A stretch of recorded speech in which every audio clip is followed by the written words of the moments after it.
Refrigerator crickets. We're just going to go into cold storage, aren't we?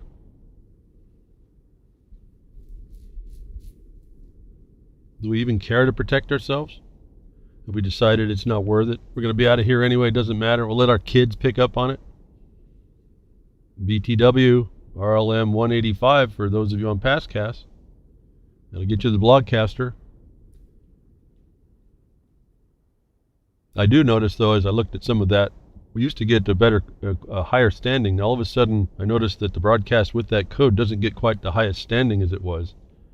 As we start hearing that the keepers of the big data are controlling the algorithms that allow you to see what you need to see. So while we have a decent plan, it started out to be, apparently, is an integrated effort to keep what the message behind Woodshed might be a little quieter.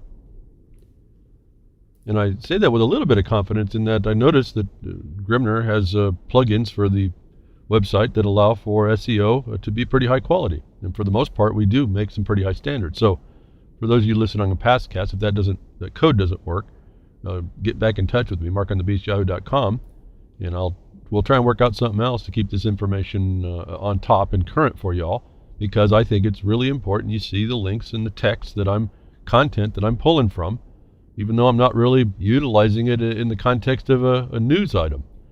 It's more of a notice, and I just go through some of the ideas on the surface that should interest you, or at least the way I see them, that will give you, if you care, that will give you another insight. And again, only on the subject matter that might interest you. I don't know what will interest anybody. I can only say it's out there to be interested in and interesting in the regard of if you feel that there's a problem. And for the most part, I suspect we're listening behind Woodshed here or any other place on so-called, I don't even want to use the word because behind Woodshed we're not even any of that alt media nonsense. It's really just another place to be taken over. I just come to give you the information of experience and some knowledge and a lot of study, hoping beyond hope that we're going to pull this stuff together and do something for ourselves to stop this insanity. I really don't understand that it is more than that, and I don't know why we can't stop a bunch of crazy people, criminal as they may be as well, and criminally insane. So we're going to continue. I'm going to start up this week, going to continue this document first instead of going to the notice. There's always a lot to talk about, a lot to share. I know, again, we're using this information, it really is a big stumbling block. If not a stick in the spokes, it's a stumbling block. It's way more than a speed bump in the road for these people that are doing this to us. And our only problem as a society is that we haven't focused on the stuff we need to. We know we'd rather look at the breads and circuses and the thing that now the focus is now on this election that's coming on. The Electoral College is going to make that choice. You got nothing to say about it. That said, I guess I could say that there is something you can do, but you would have to do it, let's say, as a test.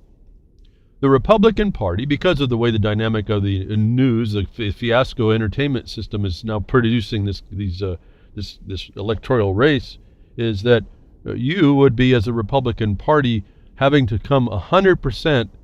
Those of you that are registered and continue to think that you have a say, come in and you vote 100% your party, 100%, not a part of it, 100% for the candidate in your party. In this case, it would be Trump.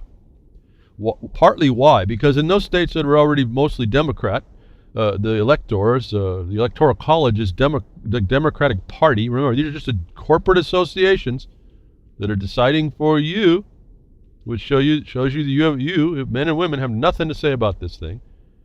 And you didn't keep your republic. They stole it from you. And they did it in a lot of ways, which is the other thing. That you need to be part, since you've signed up to be part of that union, you need to go 100% and vote for your candidate in your party. Why? Because you want to show that the Electoral College either works or it's failed. Where? In those states that the Electoral College requires, even the Democratic Party stronghold of electors is supposed to vote for the majority of the voters in that state. Not the electors of the state, but the voters. And so you're always testing this system. You're pushing the system to prove itself true. That's the only thing I can see you can do right now. My first statement to you would be to don't register, and then learn what that means and start to implement your life as a man and woman in the world, and watch the oppression come to try and stop you, and then you have to adjust that. And you lift yourself out of the stinking abyss, and you free yourself, and you show them for the criminals that they are, and then it's apparent to everybody. The next thing is that if you're going to vote, you would vote none of the above. But you'd have to do that as en masse, as I just said, you have to vote for the candidate now. Because if you don't vote none of the above 100% now, of all the registered people, registered persons, I should say, registered subjects in your voting franchise, it won't work. It starts to send a message, but it won't work.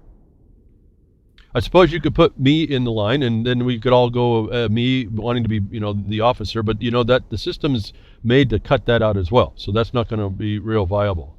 So the only getting to the practical, I'm Giant Meteor 2016 is I'm ready for it. I've seen it. I've had it with all this nonsense. So the Giant Meteor, let's go with that. Just vote Giant Meteor. That'd be like any of the lesser ones at all. You have to do that to a majority. So that's not going to work. So I was thinking about this. What's the practical response today? We didn't get enough people to unregister. We didn't get people enough to know to vote none of the above to test and challenge the system. We're now down to the wire where you have to make the next stand to expose the fraud that we sits and exists. And I can only see that it would be to have all the Republican Party people that are registered to all 100% of the vote come out and vote for their candidate. That's to test the system. Now, privately, looking at this, and I've talked with my colleagues,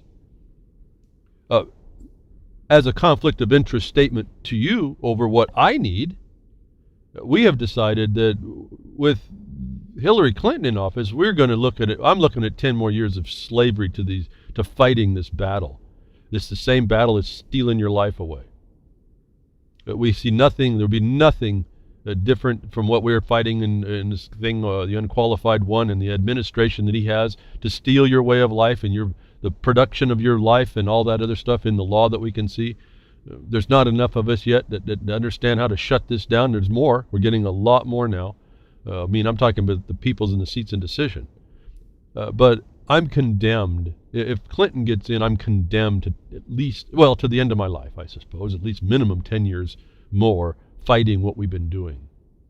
And so selfishly, I would say in all the practical sense, how this rolls out in realistic form, not our utopia made up things like vote none of the above, Giant Meteor, all that stuff, is that as a conflict of interest statement to you, it would benefit myself and my colleagues if Trump would win, and only by the slimmest margin for us. We get a window of opportunity to stop the oppression that's on us. And we do it on his promises, and we have a group of people pressing against that promise to make America great again and production correct. And the answer we have doesn't require that we change anything. That's the important part of all this for what we see.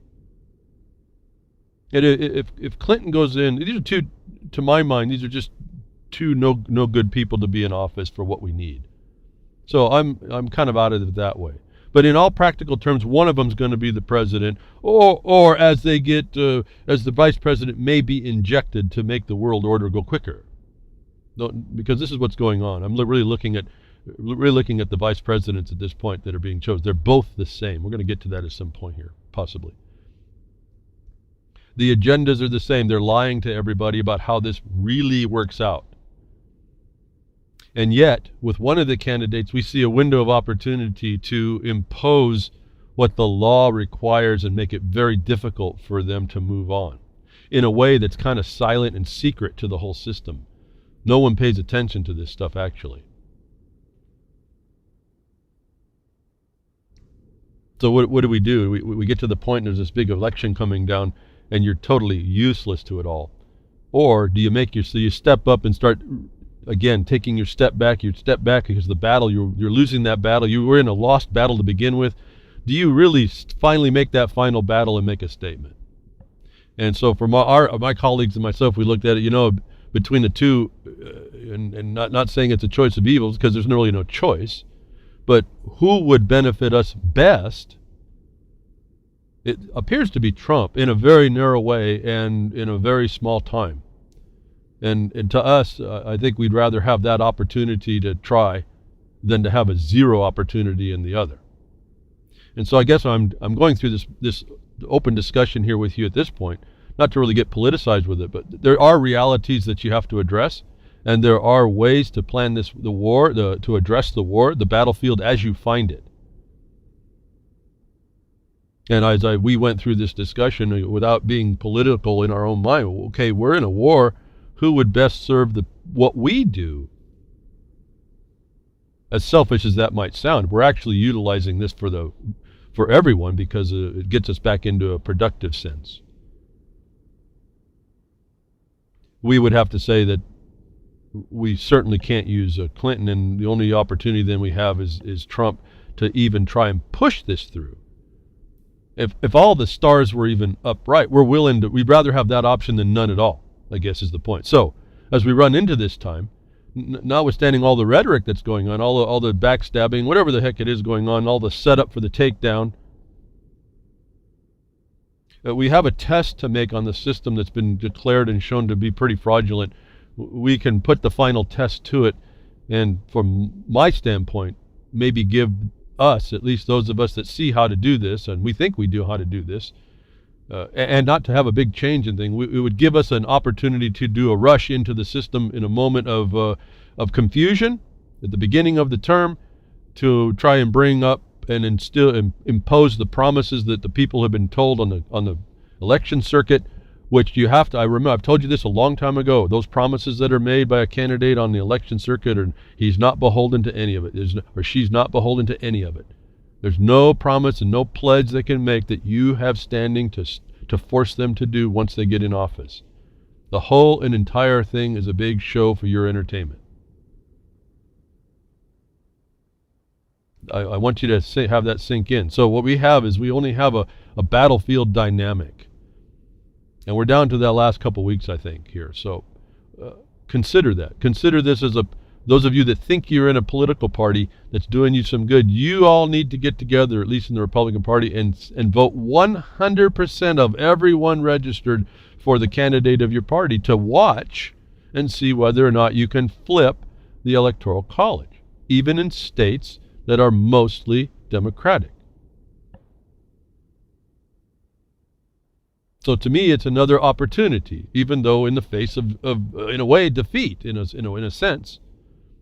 We're not defeated in our action every day. What we would be defeated in is a capacity to be effective in a much quicker way, to bring us into what we needed to be by the laws and not by the conjecture and the deceit and the fraud and the organized criminal syndicate that's in the background. You start to learn to expose that. That's all I guess I've been telling you all this time. And on that, we'll move on. Getting out of that document, trying to show you this thing called these stakeholders that now become prevalent in our life. All these certain terms become prevalent in our life because it's the promotion of the new future that we want, which is not us, it's them. It's these people in the seats of decision, these psychopaths and career criminals and organized criminals on a global stage. I don't think I would have ever conceived the comprehensive nature of this, being the earth completely. But here it is. We're in my lifetime we've seen that happen. That this has whatever you do locally has effects around the globe if you're on the point of it. That the discussion I've been having with this document that I found in doing a search, it's called Stakeholders and Sustainability, an Argument for Responsible Corporate Decision Making, in which I looked up again and found the title of it even had an error in the title. It's the DISCISION. Decision is spelled with an E. So we even have an error. This you can tell them as they're coming. We've got a problem. But there's an error in the documentation. We see this throughout. I've been analyzing this for you. Why? Because these terms, sustainability and stakeholder, and we'll get into unity, and we'll get into solidarity, and we'll get into all the kumbaya-ness of all this global nonsense. I'm explaining to you in one way the I've presented in the last few weeks the Hegelian dialectic process in real in this document. For all y'all that can talk about it, I'm showing you where it's been applicable in your life, and it's not conjecture, and it's something that's actionable against. And you can keep talking about it and let it overwhelm you and take you down just the way it's planned to, or you can understand that this is for real, that is addressable, and address it. Take action to stop it. Now we finally come to this. We're getting on the last few pages now of this document, and we get to the heading on way down in D, page 35, which the Blockcaster has the link. You can go get this document yourself. And if I look too close at the numbers that we have, I'm real disappointed in the response for this. But I'm going to say it nonetheless. Again, I'm going to go to sleep at night knowing I did what I could, and I don't know what else to say about that.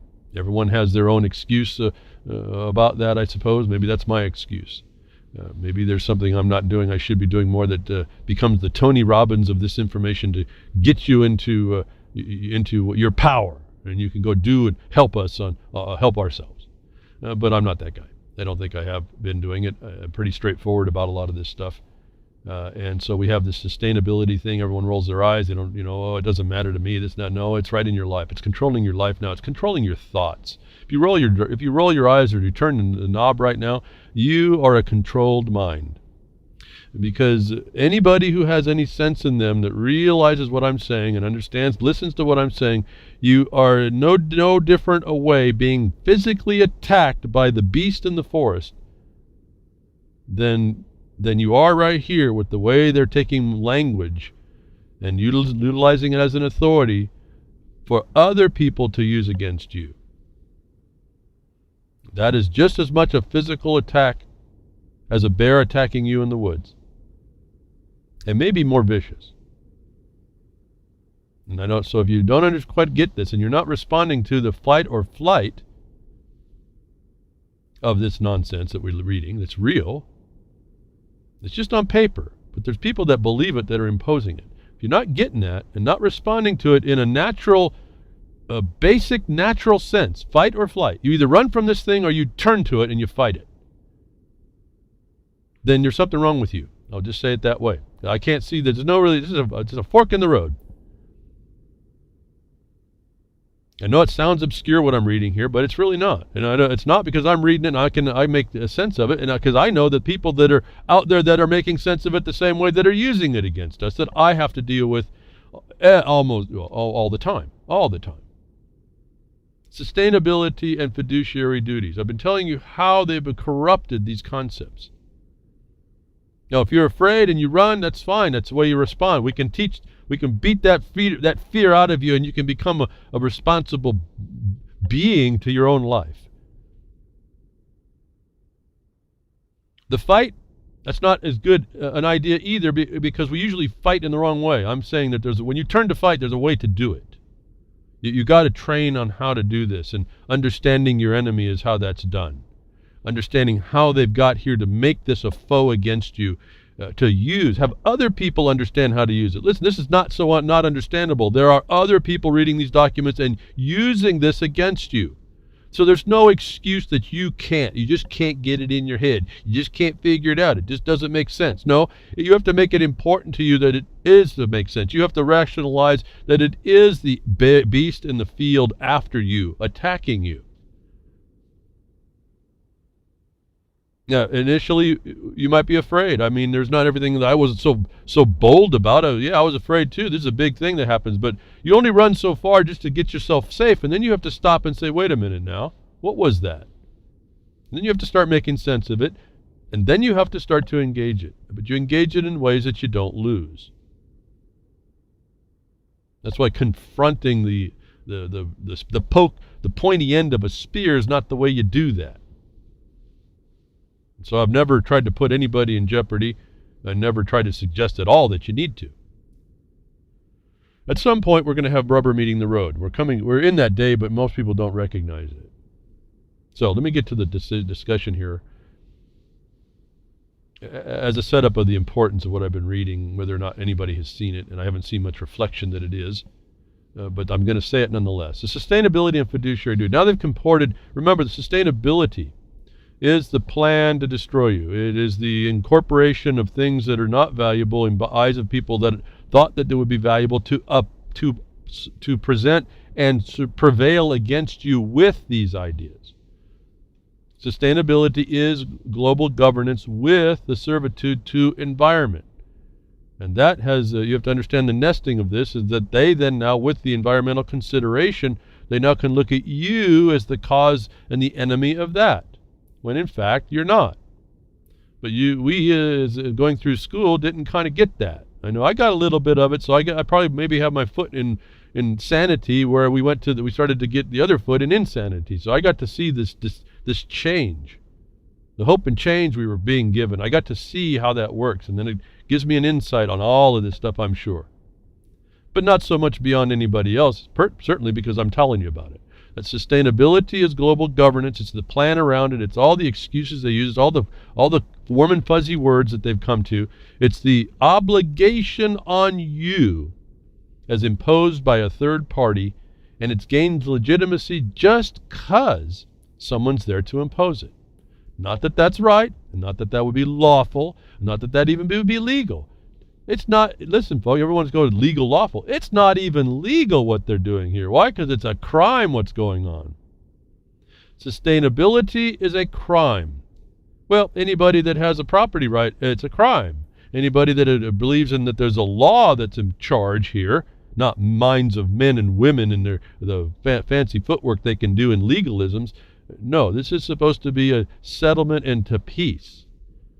A breach of that is a violation of law by definition. Sustainability is an ongoing crime against us. Stakeholders are criminals. The word itself is a criminal. This word sustainability incorporates stakeholders. Then they say in this title, and, the conjunctive word and, they're attaching in a physical and temporal way to fiduciary duties. Now this just I don't know if people appreciate this. It's not just following the law. In fact, I think it was Ron Stephan on his broadcast. He made the statement. He went to violating fiduciary's duties. He said that's treason. That's right. We just jumped up into the acknowledgement that this is a war against you, the actions of which are against the very nature and peaceful existence of your life. When you go to fiduciary duties, you're going, and when the question in the RLM chat was, well, what's the hook to the Constitution? That it's not your connection, it's those that take the oath of office to that is their connection that you're attacking for a failure. In the simplest form, it's that malfeasance statement, malfeasance in office. Fiduciary duty rises to the level of the trust that oath of office presents, and they now attach a criminal and a crime onto being a fiduciary duty in this section of this document. And they do it in a way that people who read it without a thought think that's okay. And so now you've adulterated the duty. You've adulterated the office that's being attached. There was no way and no place in an organization that said that they had the right to attach sustainability to a fiduciary duty, but they just did. Why? Just 'cause. Why? Because just 'cause allows them legitimacy. You've heard it all in this document. I'm still not even reading it. There's just so much to say. I've just decided I guess I'm going to talk a little bit of time here. You have to really understand what this document's telling us. This is just the surface of what the same method that is used against us in lots of different ways. Being that this has to do with something very tangible to things that I do, very tangible in the sense that it affects you, whether you understand that or not, through various avenues, this to me is one of those documents we can look and peer into the system of organized crime, how they got where they are, and how they're continued to be where they are, and what it is they're doing to us, that if we understood would so quickly allow us to destroy it. That if you fear and run away and keep running, you're not helping anybody. You're not living up to your responsibility as a being in this existence, whatever that is. You're not doing what you need to be doing. And you're just immediately fighting That's a reflexive fight. That's not the proper fight. You need to be a fighter, but you need to step back. Now, what am I looking at here? I've been trying over these years to tell you what you're looking at, so that when you turn to the fight part, you don't do it wrong in the first instance. You really understand that there's a moment of understanding you have to make to these things. This document has been giving us the insight. Now we see as they move and they may move along the transformation from what we would have been living in peace and settlement to bringing an interloper in and a criminal into your life that becomes now not just an imposition like Genghis Khan and the horde at your doorstep. No, it becomes an office found with a fiduciary duty of implementation here at this level. As I said, I keep reading this and I keep thinking about I want to go and start reading, but I can't. I don't even know if I have that I can do it on this broadcast to come finally to the terms to explain to you how problematic, how high level, integrated this is in destroying your whole perception of what really was supposed to be different. This moves into authority, at least perceived so, unless there's those of us like myself that can decode it. And then, hope beyond hope, you care. And care enough then to understand how to destroy this. The concentrated eval doesn't cover it, what they're doing right here. Sustainability and fiduciary duties. Sustainability has now been risen to an office found. In law, that's the highest thing and actually it's a servitude, but it's not in this case. See, they've inverted it. This is the highest level of obligation and duty to others that's been turned into an office and then a club to beat you all down with. And it's got no place in law anywhere. And how could it? The principle, if I can call it that, if I can give it the personage that's been given to itself, the stakeholder or the sustainability, as a thing, as in nature being given a persona, to have a force and effect, has no place in law, has no place, I'm saying, in the settlement and peaceful societies that we ostensibly said we sought to live amongst each other. Sustainability and fiduciary duties now elevate sustainability, this global governance, corporate legalisms, to an office that has a duty to control you because you exist. If you don't appreciate this level of integration of what they're doing and how they exalt crime and where we really are in this world today, you're really not appreciating anything of this. It's really kind of a fascinating study the more I keep looking at it, but it's really not something that we want to indulge at all. At all. This is way beyond a camel's tent and a nose in the tent. I can't even tell you. But let me start to read and I'll get back. Hopefully you'll pick up how important this is. My yakking here about how important is not going to impress you. You're just going to have to go be important, make it important to you, and you'll start seeing how important it is when you really want to do something. And that's my problem. I can't force that. I've never really thought that I could. In fact, I couldn't. I told you I don't judge too much anymore. Everyone has their reasons for not, but at some point the rubber meets the road as to the correctness of that excuse. And the more I look at this, is there's really a dwindling number of excuses that would allow us to try to justify not turning to this real evil in our lives and the evil amongst us. Corporations, remember, again, we're talking about firms and businesses and corporations. I'm telling you, because of the term person, you're all considered legal entities and statuses you have created before the state, and they treat everybody as this firm, partnership, person, corporation. It's called a legal entity.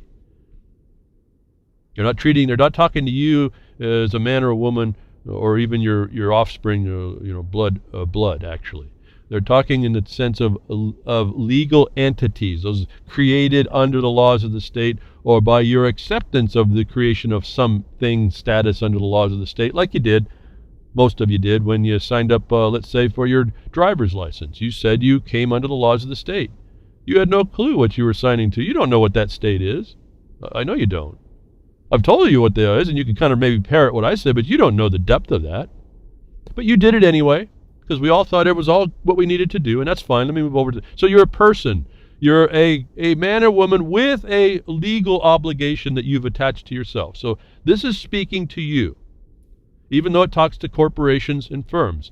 The actual corporations they're talking about, though, are the ones that are implementing this crime against you, actually. So when it talks on the obligation side, you have that owing to the system. When they talk about it, their sustainability and fiduciary duty is their obligation to beat you down because of your existence, and do it by many different methods. And they do it as another style legal entity. So as I said, The Matrix is not a movie. You're watching this thing here in that way. Maybe it's Hollywood, but you translate that whole thing into this, and you're watching it happen again. They explained that to us. I knew that at that time, so much so that even not saying the words, in one of the few movies I have been to the theater to go see, I was mouthing the parts that were being stated in the movie, as if I knew what the words were to be.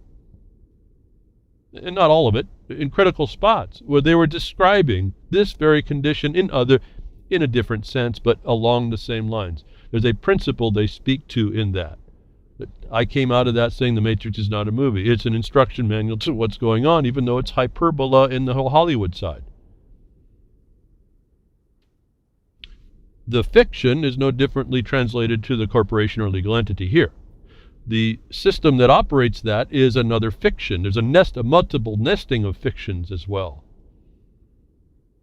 Corporations often resist the imposition of mandatory duties, particularly those that appear to challenge the primary fiduciary trust-based obligation managers have to stockholders. I mean, again, I don't even know where to stop. I should just read this, get through with it. If you're interested, you'll read it more. If I don't give you some of the insight, though, you won't pick up on some of the importance. There's just so much to say even in that sentence. As a refresher, the stockholders now have been deemed by this to be mere stakeholders with a lesser capacity than a foreign stakeholder. You see here, as I said before, the fiduciary duty is a trust-based obligation. So again, they've risen sustainability into an office found. It doesn't exist, actually, and it can't exist in law, because it's a criminal. It's the only office that they're attaching is the office of criminal. And that's not my opinion as we read it through this document, the document that's instructing those that are out in the world right now utilizing this plan. This is a historic document as far as that organization is what it is. But you see the imposition of mandatory duties, particularly those that appear to challenge the primary fiduciary duty. Now, again, we're on perceptions. And so they now make a distinction. What they're doing and imposing is not a primary fiduciary duty. They just get you to think that it's admissible to do it underneath that duty as a discretionary act. Why? Because there's no real obligation there, even though they're calling for a complete accountability here. And I know maybe it's hard to understand how they flip and flop this, but it's not that when you start seeing what you're looking, when you understand what you're looking at, this is not real hard to untie. It's really not that much of a Gordian knot either. The resistance manifests itself in a pervasive corporate reluctance to address a wide range of social issues that corporations are well suited to address. On the one hand, it seems reasonable for managers to construe their fiduciary duties narrowly in the term of profit maximization. At the same time, however, responsible managers cannot reasonably escape consideration of the stakeholder concern that indirectly, if not directly, affect the bottom line. Now, what do we say? These are the people that can come in and say, I want you, Corporation X, to do this, and if you don't, I'm going to sue you, and I'm going to affect your bottom line directly by the suit. I'm also going to affect by my propaganda to the public your product to them, and you're not going to have the sales. You're not going to have the influence. You're going to become a black sheep in your own corporate circle. Again, Genghis Khan, the Horde, Genghis Green, the Horde that can come in and destroy you because the judicial system run by the Bar Association, another legal entity, has allowed this nonsense. Why? Because it furthers this nonsense. And they do the cha-ching around the whole thing. If even that was the main thing, that this would just be a business decision done by the bar in self-interest to continue the business, and business is good here. But they're trying to make an opening now here with this statement. You have to hear this. Now they've attached these high-level trust obligations, and then they're going to weasel their way in on a lesser side of it and then make it important. And the only reason why it's important is because someone can come in and threaten your bottom line by attacking you. And really abusing the courts of justice, given that they could exist. And that's the main reason why this works. And now this is where sustainability has its hook in everyone. This is not just a little concept. That's why the word is really a criminal intent. The plans of which are handed to us if we want to go read. Like I've read Agenda 2030, coming and implementing Agenda 21, which everybody in the United States would say, well, that doesn't exist. All the governments were saying that doesn't exist. And we found in the Bar Association document, well, they did that on purpose.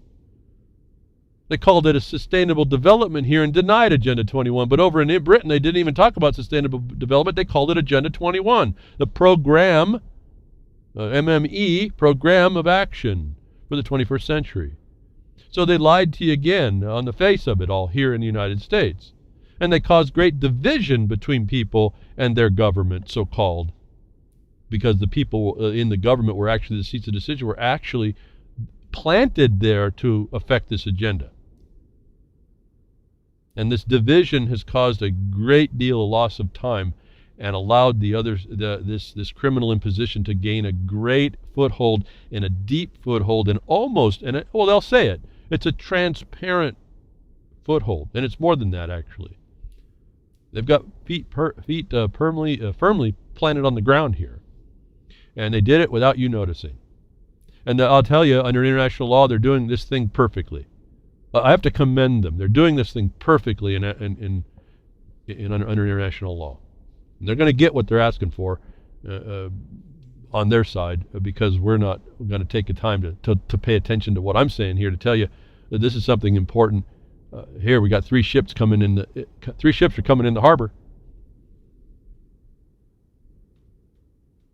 Further, managers can actually leave stockholders vulnerable to legal liability by not paying close attention to stakeholder concerns through corporate violations or neglect, or assertedly so. They just make the law, the so-called law, the reflexive condition of the system. The courts have just said, well, you just allege the violation and neglect, and that's good enough to give you standing. Why? Just because we just allowed that.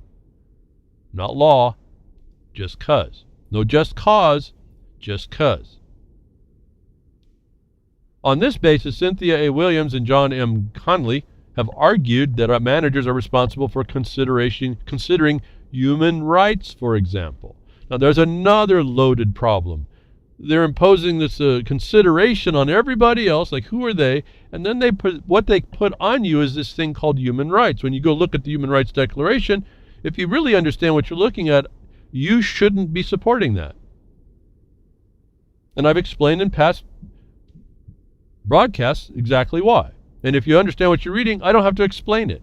And I'm hoping that all this time you've been doing enough reading that you do go back and read that stuff if you haven't, and you understand what I'm telling you about that. You see it for yourself. You don't listen to me more than to direct you, and you come to your own determinations by reading the black and white in your eyes where and how this thing called human rights, or the Declaration of Human Rights, is a failure for you. And I'm going to give you the hint when you get down about 2/3 to 3/4 of the way down. It starts to do just what this document does. It attaches a servitude, it exalts a criminal, and exalts an authority that's nothing, and puts it over as a trust duty to control those very things it says you have, which means you don't have them. So that's another way. I've said it before, a different way. You can go see all this stuff for yourself. I don't want you to use my interpretation. I want you to make your own. I've said it before. I'd kind of broached the idea. I felt a little bit like I shouldn't have maybe said it that way, but I don't have any other explanation for it. I want, if I can consider myself seeing the three ships in the harbor, coming in the harbor as a shaman, seeing the transparent, I need you to be your own shamans. This is the only way we each can do this. You're not going to listen to anybody else and have this thing happen. It's only until I can get people to see the three ships that we now can address the ships. And we do it in unison with whoever I'm working with. And we become very effective. And I'm not the really one, I'm not the point of that spear.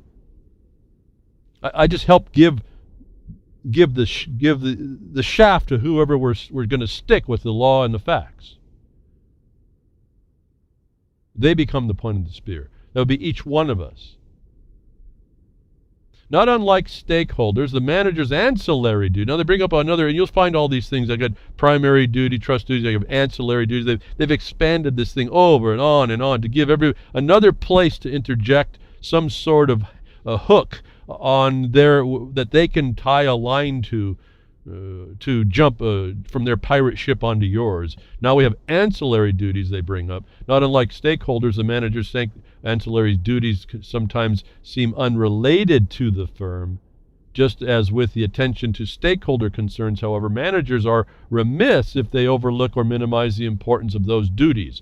Examples of such duties include the oversight to make sure companies are good neighbors, or providing jobs for people in the locales in which the companies are situated, and are making sure that they contribute to, or at least not diminish, the physical infrastructure of their host communities. Another important duty managers have is to make sure their companies are positively influenced, or at least are not diminishing, the natural environment.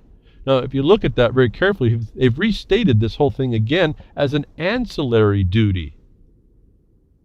And they include now the poison pill, the natural environment, which is not the one that most people think about.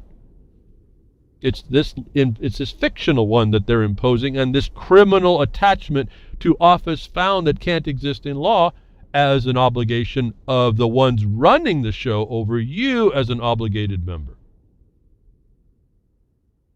In all situations, managers have fiduciary duties indirectly related to their duty to stockholders. This is so for other reasons than that managers must be concerned with the well-being of the stockholders, and that the stockholders can be held legally liable for their neglect of the surrounding community or the natural environment. Again, another paragraph trying to perfect this, when I've told you these would just be the normal impositions on a company generally, given a free market, an open market. And if I make, at this point, we just go to widgets. If I'm making a widget, I better make sure my widget's not destroying the neighboring community. I'm going to be out of there probably after some time. They're going to get rid of me. They're not going to buy my widget. They're not going to want me around. I'll gain the ire of the neighborhood. So just there's a natural sense of being part of the community. So if I can use the word community, we're not talking about the community. We're talking about the town, the people you live in, the business that you start. There's this corollary responsibility to all that. Unless you're just some brute animal, and that's the crime. See, that's what the law handles that pretty readily. Not the attachment of a criminal office to a duty that has control. Now, they're talking in all situations managers have the fiduciary duty. That is just running your company. But they're taking possession in this document to give this legitimacy, this theory that they admit doesn't work, based on the Hegelian presentation of a thesis and antithesis to get to their outcome, to legitimize a crime and a criminal to impose upon your life. And you now see there's nowhere we go in this document that the natural environment is not attached. Let me take you back to the beginning of this 3 weeks or 4 weeks ago, whatever it's been now, that I thought I could do this in one broadcast. I know that's kind of a joke, an inside joke for me, but nonetheless, remember reflexive law is where we started, and that the reflexive law by its nature incorporates this in so-called natural environment. Remember, they have the natural person in legal. Natural person doesn't mean people, a flesh and blood man or woman. It is the one that is within the legal structure with liabilities. a person is an entity with liabilities. So they have things natural, but they have liabilities. So this natural environment is the liabilities environment. In short, the environment is an inescapable business concern. Well, which one, folks? They say the environment. You know, in NEPA, they describe two. And I'll suggest to you there's all kinds. But see, they don't identify the natural environment here, do they? In short, the environment is an inescapable business. Now, every other time they want to talk about the natural environment, whether they're not talking the trees and the bunnies or not, they use the word. They don't here. And so an environment that a business resides in to do business is a concern. It's always a concern. This is not even a statement, but it has nothing to do with the purpose for why this document exists. This is a truism that they're putting in to try and justify their lie. While corporate responses are currently voluntary, the responsibilities of corporate managers are not. They are imperative. What's the other word for imperative in the law or legal? Is the term shall.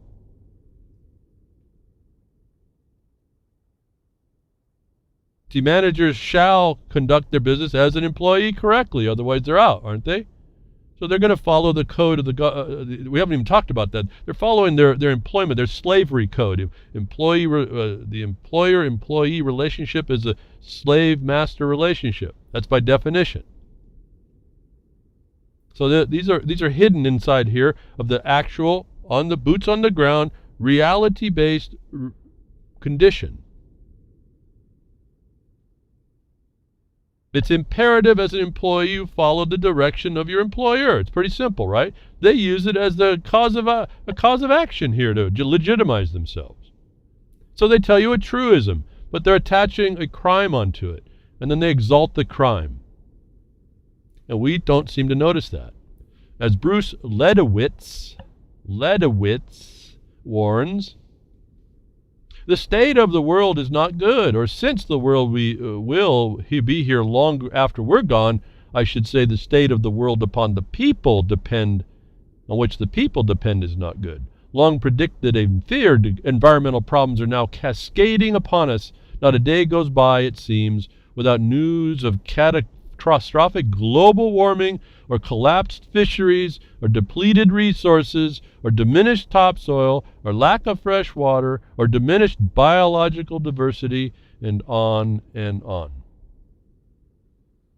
If Ledowitz is correct that the natural environment is being harmed by large-scale human actions, then corporations are likely to be held accountable, and this imposes on the managers a moral duty based on their fundamental fiduciary obligation to stockholders to protect the natural environment.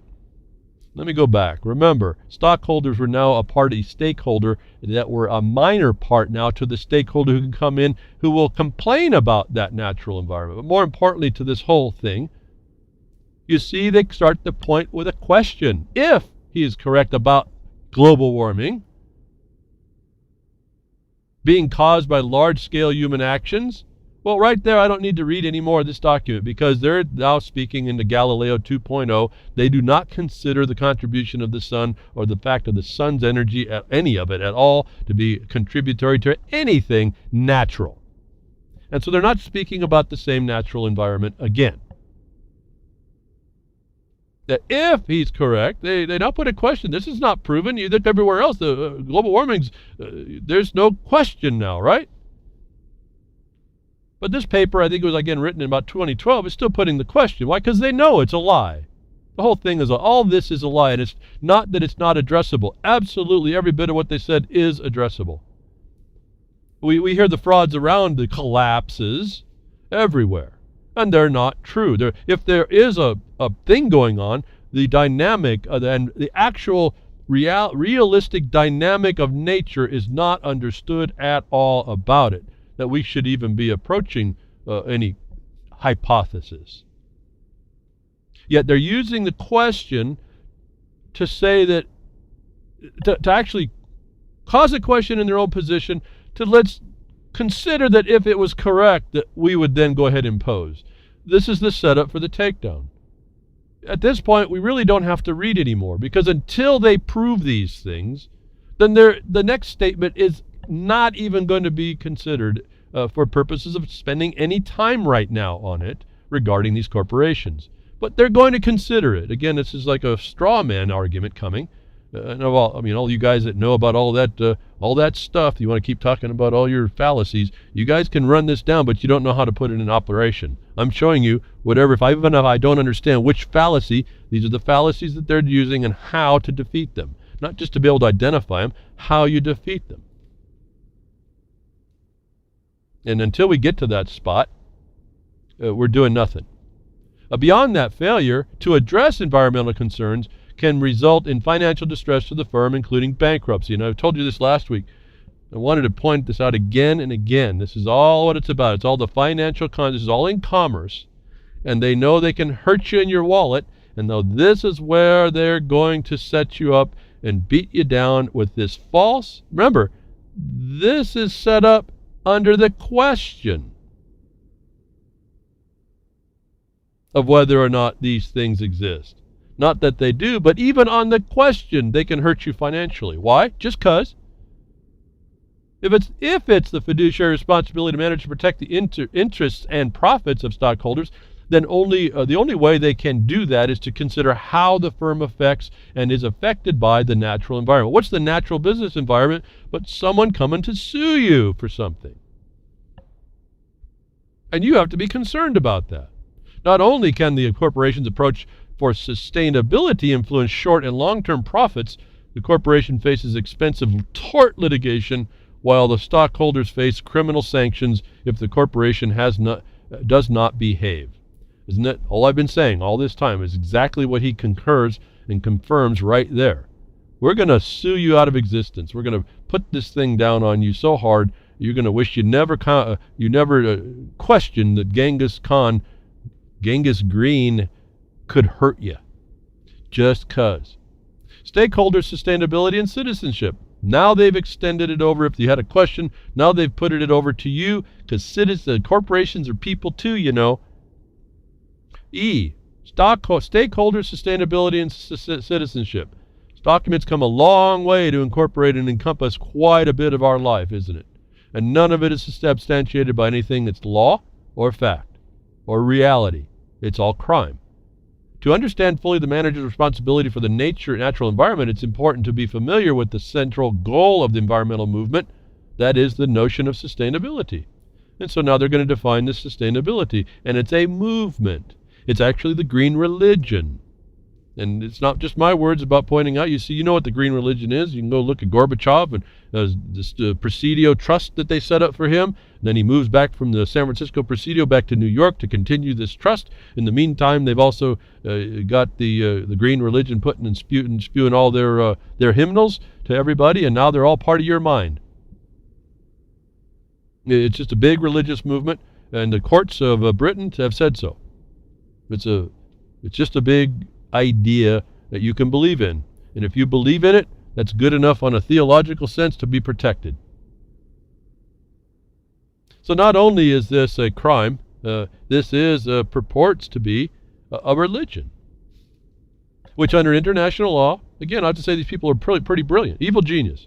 Religion or churches and quite about 7 other things are not supposed to be interfered with in international law. And so once you get this Dracula in your door, there's no way to get rid of it, ever, at all. And you're going to succumb to it. And you become part of it yourself. And now we're back to the Hive and the Borg and all this other stuff. These ideas. These are just planting ideas in your head that it's going to be what it is. And most people will succumb to it, and the rest won't actually take action to stop it. This notion of sustainability. Environmental movement and this notion of sustainability. Sustainability as it is used here, now we have a definition. Oh, it can be used in other ways for other purposes, can't it? But for here is the integrated, all inclusive, right? Integrated, systemic,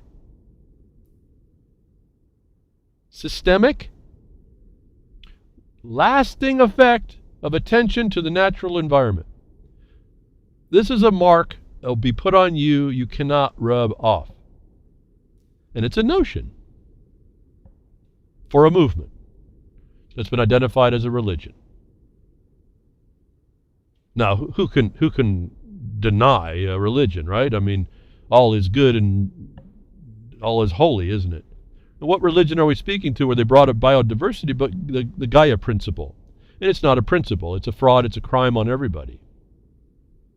And don't jump off the boat with this. I don't think that there's a natural life to the world. That's not what I'm saying. We're not talking about that. They're causing you to infer that's what they're talking about, but that's certainly not the truth, and it's not what the words are actually saying in application. Because if they were doing that, they wouldn't be talking about these legal entities. They'd be talking to you and showing their authority to determine your life, and they can't.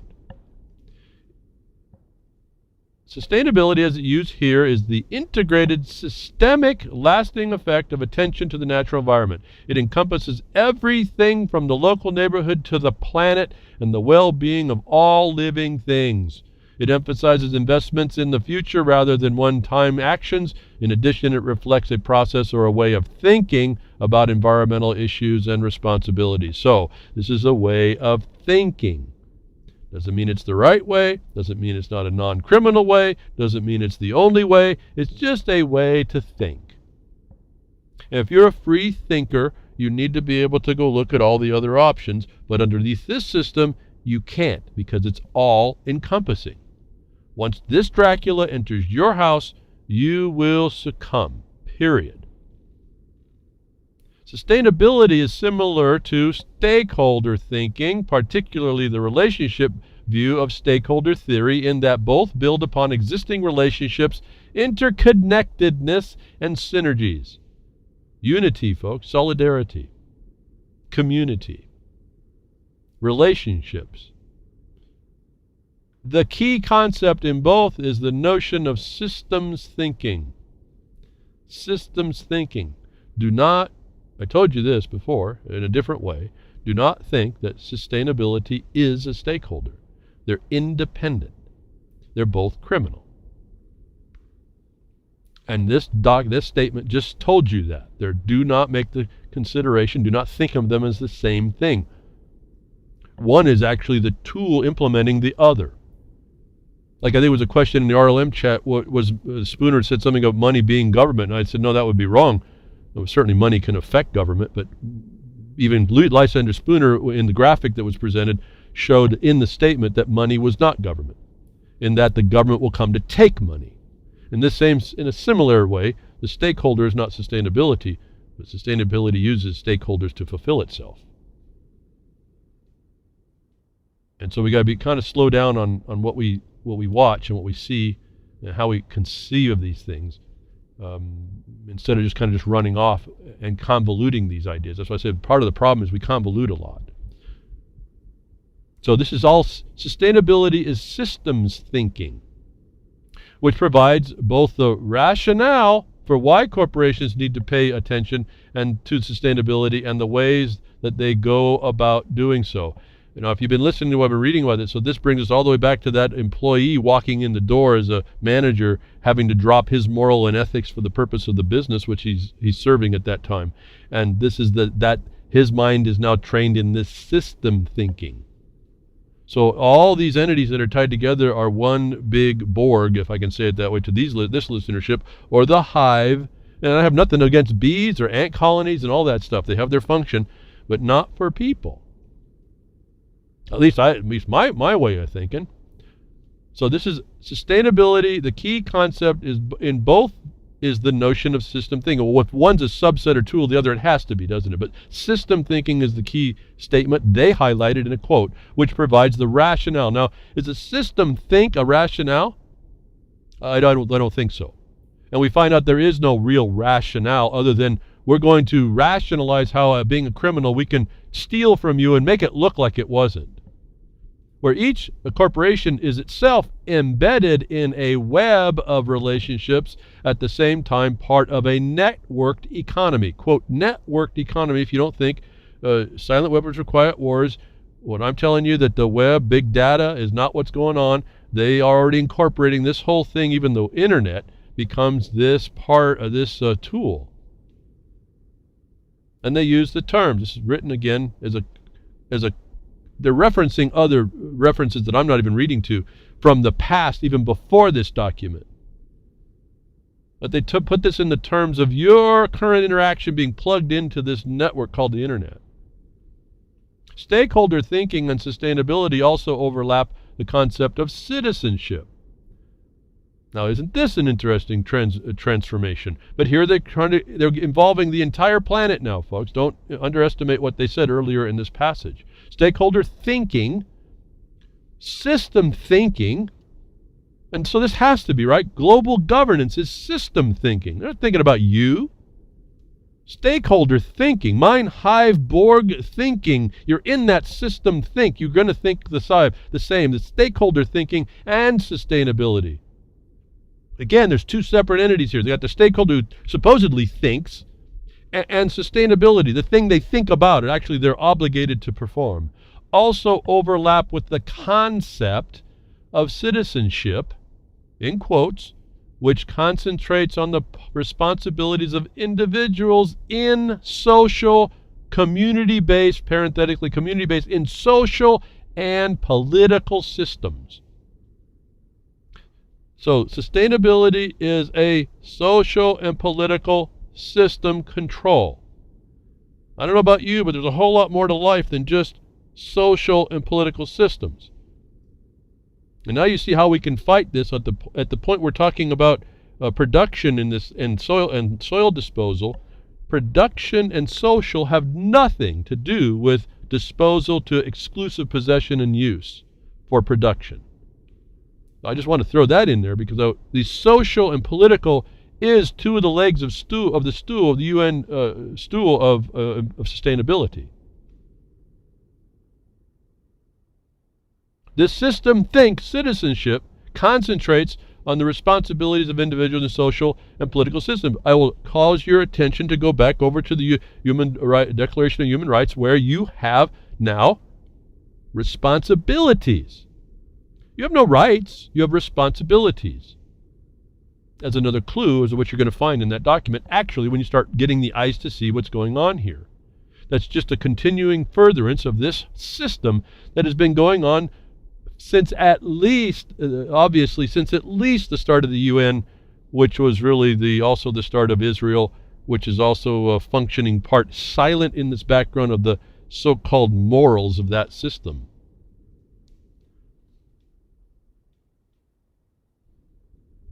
But I've said before, it goes before that, so let's not get all too focused on certain things to the exclusion of all these others that give us the more comprehensive understanding. The emphasis here on this citizenship of responsibilities to individuals. Remember, individuals are single sole proprietorship businesses here, but that's how you are considered in the legal as a man or woman, and haven't figured out how to make yourself distinct and stop these people from reaching out and grabbing you and throwing you into the system.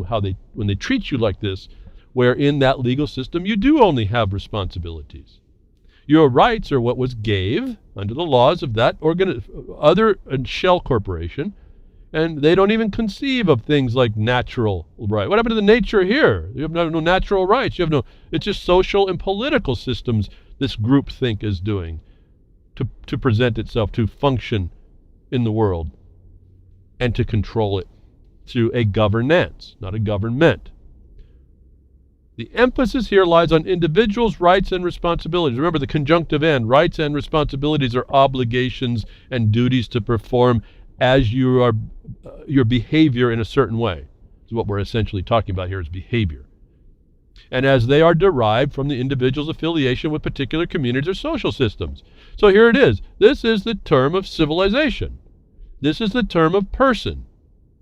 When you have or impose or accept the responsibilities and rights and affiliate yourself with a particular community or social system, you are a person in that system. Like you do when you sign your driver's license application. You said, I agree to affiliate with the state of whatever state and abide by those rules and laws and whatever, and that system of how it imposes itself. The emphasis here lies on an individual's rights and responsibilities as they are derived from an individual's affiliation with a particular communities or social systems. All this is a truism. This is just saying that you agree to be encumbered by this. In my mind, I see, okay, what about those of us that don't agree? In this system of groupthink, you don't have that choice. You're imposed with this obligation and duty without the ability of consent. So this is another crime against you. But this is the central concentration that we miss. If we don't understand this, we miss this part that is so important to be able to defeat it. Because then while you see this, you know that they're coming at you. They come at you with a perception that you're already subject to their authority. And what I've identified is that authority is a felony. Why it's an authority and not an authority. And there's so much more to say about that part, but I won't. I've said it before. Again, this is a really, I can go on and it'll be a same discussion. It's like I'm writing I'm discussing a mandala. It's like the petals of a flower. You go out on a leaf, you talk about these certain, so now we're talking about citizenship. You talk about that, you'll end up talking about it, then you come back by talking about how it actually integrates back with the center part of the flower, and you're back at the center, and then you go talk about another petal, and we go describe that petal, and then we come back talking about what it really means, and we get back to the center. Pretty soon, you've described what looks like a mandala, what people exalt. It's a systemic, it's a representation of a system in graphic form. We can do it by petals of a flower that are laid flat. You come from a hub center thinking, of system thinking, and you go out on one of its extended petals and you come back to the center. And I can do this with everything that they do. And that eventually describes, in a graphic form, orally, their system. And I hope you picked that one up, because that's a really big deal. In some regard, I'm thinking in pictures in my mind without even really focusing on that, but that's what I'm doing. I'm tracing a system, and it ends up looking, in my mind, like the mandalas you've seen describing unity systems, essentially. The emphasis here lies on individual rights and responsibility. Again, so there's an obligation already built into the system, and what is it? It's based in social and political structures that are predefined for you. And that's just what a society does and what it is. I'm asking you, do you want to live in this society, the criminal society, or do you want one that we developed, that was developed for us to stay in, that was for peace and settlement? I guess is the only way I'm looking at this in a very simple sense. According to this understanding, protection of the non-human natural environment reflects a common concern regarding resources shared by a social system or systems. So this is a continuing discussion to incorporate how extensive this is going to be, but it also focuses of non-human natural environment. Now, why haven't they been using that term? Because they're actually enveloping more of this, more obligation and duty they've just talked about that's on the humans, the little monsters that y'all is, that they came in exalted criminal consideration to rule over, because they consider you human and monster. Those that have no inheritable blood, you don't need property, and you are a monster, so you're a little animal, and so you need to be managed, so they can come with a divine heart in order to rule over you for your benefit, to the benefit of the entire environment as they perceive it. As a result, the responsibility likewise becomes shared by the citizens of a particular place. Place-based is where they get it. And citizens sharing is what I just defined to you as an A2030, your shared responsibility to austerity. This was written a while back based on prior so-called, references to their insane hypothesis that this was going to be coming down on you. And all these terms you've heard over and over. At present, the individual citizenship has made room to accommodate corporate citizenship. Where did that happen but in the Bar Association courts? At present, individual citizenship has made room to accommodate. Now, you talk about those of you know cracking the code and accommodation parties. You hear the little bit of the words here. Don't go off on a tangent and say, "Oh, that's the answer." I'm telling you that these are integrated in some way, but not the way you think. These have been this is the so-called infrastructure that they're using to allow this to be to make it look like this hypothesis has legs and can run around and do something.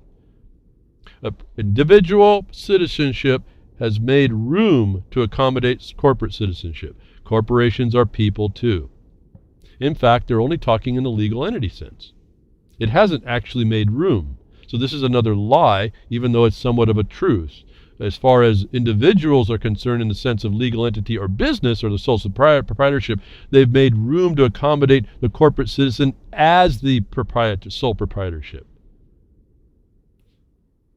That wasn't like that a long time back. Actually within my lifetime, I think, if I remember right, when I was still coming up in this thing with the other eyes. Borrowing from common understandings of individual citizenship, the notion of corporate citizenship holds that business organizations have rights and responsibilities comparable to those individuals. Corporations are people too. You heard that out of Romney, one of these other Republican Party candidates. This is what he's talking about. He's read this document, and that's just the speak that comes out of this type of this system think theory called sustainability. Romney was speaking this when he said corporations are people too. Men and women know that's absurd, but not in this contrived system, and not in the legal system or this contrived. There's two systems we're actually talking about here. This means that corporate citizens are expected to contribute to the communities in which they operate and be considerate of their interactions with other community members. Well, folks, these are communities that are subject, these corporations are subject to the laws of the state by they're born into that. They don't have men and women rights. They only have the ones they're gave. And so you look right past the fact here, they're not talking about you. They never have been. They're only talking about these legal entities that corporate citizens are expected to contribute. They were expected, that's the expectation put on them when they originate. They're contributing something to exist. And because there's a profit motive, that's what induces them to do so. But it's underneath a constrained community. We call it the state, but in the current state, it's a corporation, it's a big shell corporation that offers authority to other corporations. They're not talking about people here at all. By implication, this means that they are expected to be respectful of the claims of others with regard to the use of natural resources and shared reliance on the environmental movement, on the environment, which is now the criminal imposition, because if you look, that's not actually the case. A corporation has to comply with the laws. The laws do provide for, given that there was going to be a lawful justice system, they do provide for remedy for a harm that a corporation does, but it's under law, not a system think theory that commingles something unnatural, calling it natural, as a political and social system. Corporate citizens take on these sorts of responsibilities not necessarily because of the particular feelings about the natural environment, but because they recognize interdependence of community members and the need for an overall respect for shared finite resources. The only finite resources I know in this world are the minerals, the elemental minerals that I as a miner have to extract from the ground to give into society. All the rest, our technology can, once we get those, we can make lots of other things over and over. Trees grow and they regrow. It's just these environmentalists with these interdependent communities that have a stakeholders say you can't cut the trees because I like the way they look, and they don't care that in a few years they're going to turn into big sterilized ash centers with no living life in them because you didn't want to cut the tree.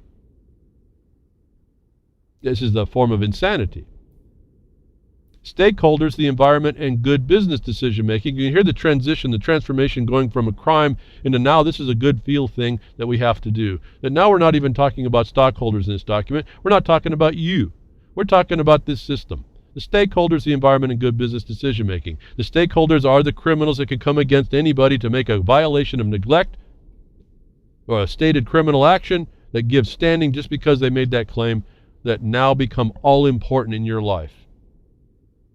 And their focus is on the environment, and because they can come in and threaten you, that's going to make for good decision making. If you didn't hear the definition of felony coercion and the felony theft by extortion right there. A key contribution of stakeholder thinking now to environmentalism and sustainability is the way it assigns responsibilities to firms. Stakeholder thinking is particularly helpful in showing the webs of moral and legal duties that intersect. Stakeholder thinking also reveals how firms have moral responsibilities to stakeholders in general. That last sentence is, because I'm a criminal, I get to impose my morals and legal duties that I think intersect on you to perform as a responsibility because you're in the best place to do something about it because I say so. Is a statement of felony theft by extortion and felony coercion in a paragraph. Their mere existence to impose their moral imposition, their moral imperative is what you will follow or else. Is what sustainability and stakeholders and based in this notion that if humans created climate change and all these other insecurities in the world, is what all these people I see out doing a movement anymore bring up all this vocabulary, which is all a crime against us, and they don't even know that. The ignorance of that is really what bothers me. Makes me feel real bad at some level. How gullible and dupable we is, folks, is just a travesty in my way of looking. An important aspect of linking stakeholder theory to the environment emerges in its challenges to conventional ways of thinking about business. Remember, they had to eliminate the law to even get here of what conventional ways of thinking about lawful business is. Discussions about sustainability and the environment emphasize the multiple ways business that negatively influence the biosphere using their current practices. And this is the problem. They only look at the negative ways. NEPA requires you look at the impacts on them by your imposition of a regulation. In other words, there's some good you have to consider as well. And what is that good? But the sustainability brings values, notions, amenities, which have zero value against positive production and existence. And if you don't get that important understanding out of this, you're missing really a big power to stop this. They've incorporated this imposition of environment, but it's been a challenging. It's not even a challenge. It's a crime against the conventional ways of thinking about business. It is anti-business. And when you understand that the United States government is working anti-business as policy, you understand why you watch the whole productive capacity of the United States start to fall and why you start losing jobs and why someone like Trump can come back and say, I'm going to make America great again. We're going to bring our jobs back. He's going to have to undo sustainable development. If that's what he's actually saying and hasn't said it because he doesn't want to scare a whole lot of people, man, I can't imagine how much time we have to put him, how fast we have to get him in his office, but that's not what he's saying. But it allows the people that are running this Hegelian dialectic against us to run that antithesis. You hear them admitting it's a challenge against the conventional business, which was acknowledging the needs of the business in making the widget that you might buy. This is counter to this, is going to impose the crime just because it can impose that crime. It becomes the authority just because it can do that.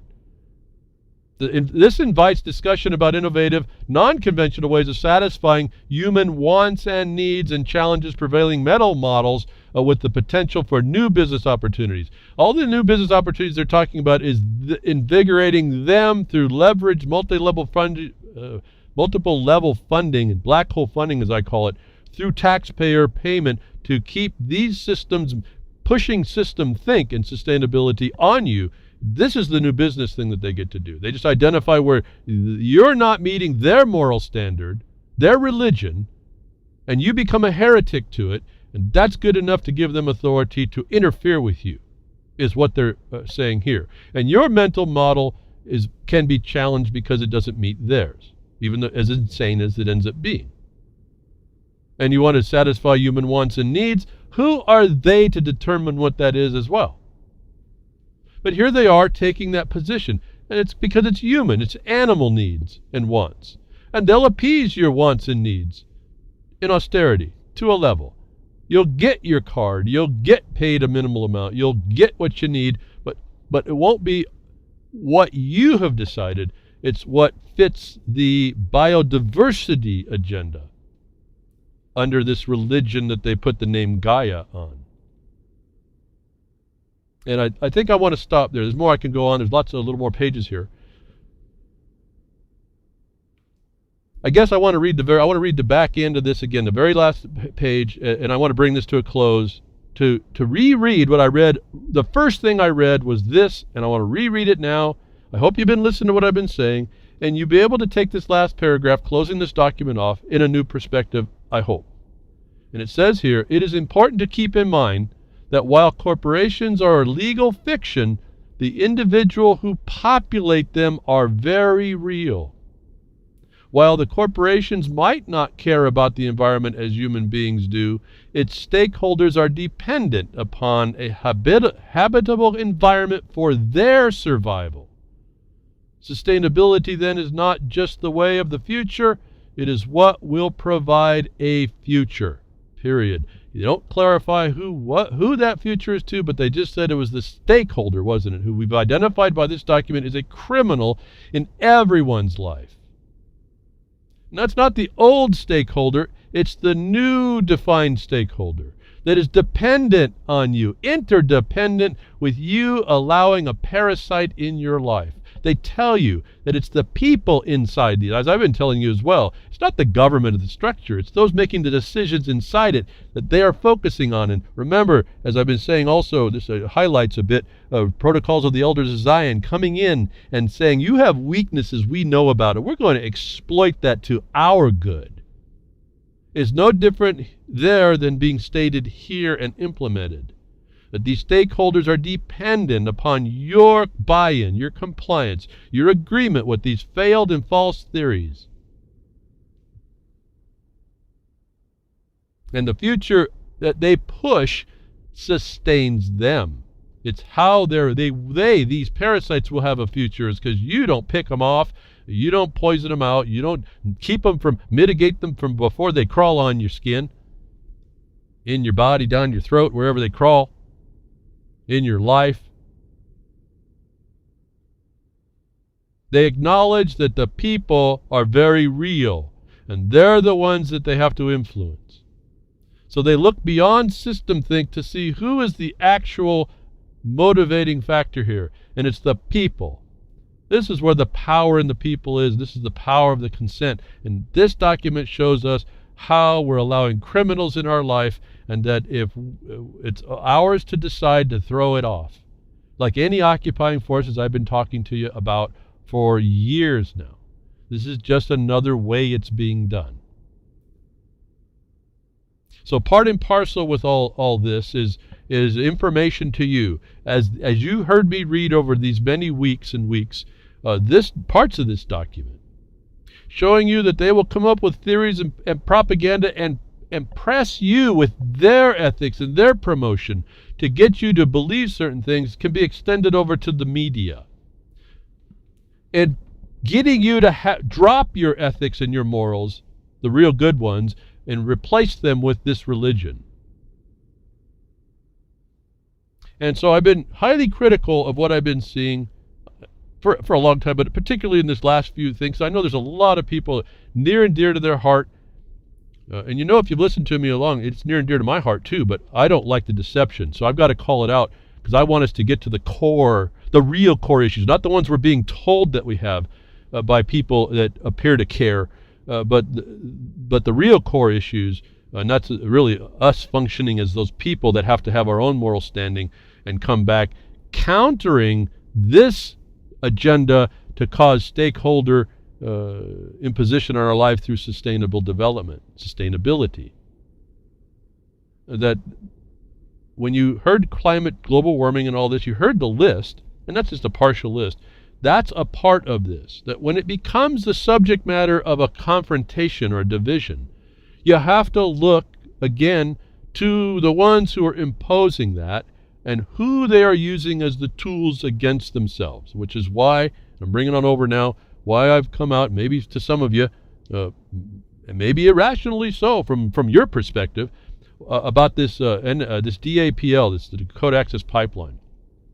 I see certain lines that are being broken that shouldn't be broken, and it's diminishing it. But more importantly, I told you I came out with this stakeholder, stalking horse, sustainable agenda piled on to this issue, the actions of which are identifiable, the arguments of which are identifiable to be a defeat, to bring up what they wanted in their end result. This whole thing becomes another Hegelian dialectic right in front of everybody's face that they'll talk about it, but they don't recognize they're part of it and helping it. That even the so-called alternative media, which, again, I say I'm beyond media here. I'm trying to show you that there's facts on the ground, there's a battlefield, there's a battle going on, and we have to fight it. This is no time for the media. There's just really no time for this kind of discussion. Time for talking is really over. I do a lot of talking here, but I'm hoping someone's picking it up to use it. I hope there's notes are being taken. I hope tomorrow you find out where you can take action with this. Start making a study. Put that into an action. Make it small so you can come forward. But the media is a propaganda tool par excellence. And the Protocols of Elders of Zion tell us that we have failures in us that can be exploited, and even some of the best spirits can be deceived if you don't have the eyes to see. If you come in with too innocent of a heart, knowing you're walking into a battlefield, thinking that your presence and your spirituality is going to fix things. This is a spiritual battle that's beyond any one spirit, if you haven't figured that out. It's beyond all of our spirits as well. And yet we have to make the example of the fight. And that's our honor, actually. That this DAPL has really caused me to have a problem, because I see a lot of good people being used and going down and fulfilling this thing I told you is a crime against the whole planet, underneath the statement that they're protecting it. And at every turn they're diminishing your capacity and denigrating who you are. In the first observation, it's making you a legal entity instead of the man or woman you might be. But ran across is very important. I thought it was very important. It's difficult enough that the media portrays wrong information.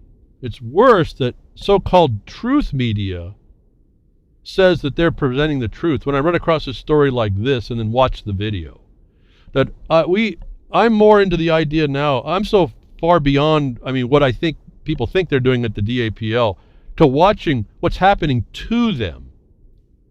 Despite what I've said, I'm almost just monitoring the process of how people get taken down now.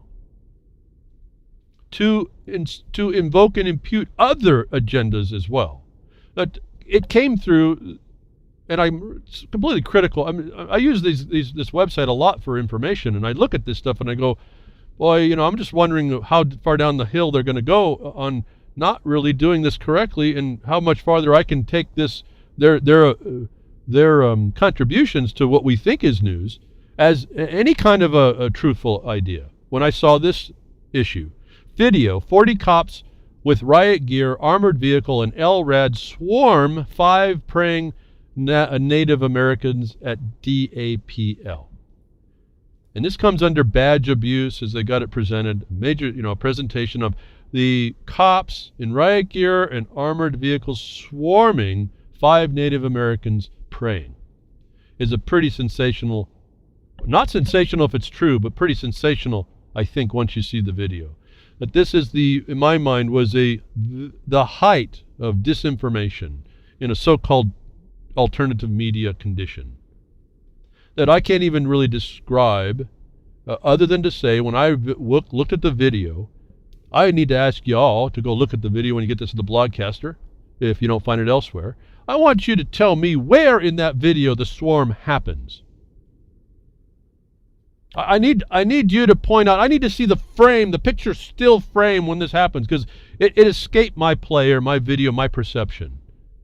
That when I saw what they were saying and all that they've said, all the development of how they developed this, and I know that a lot of this is misinformation at least, that they bring a video on the headline that says that cops are swarming praying Indians, is these people providing the information and those behind them preying on you.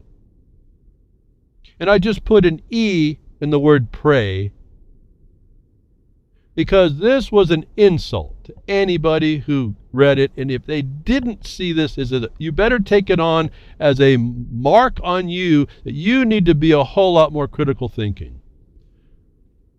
I'm not going to read the story.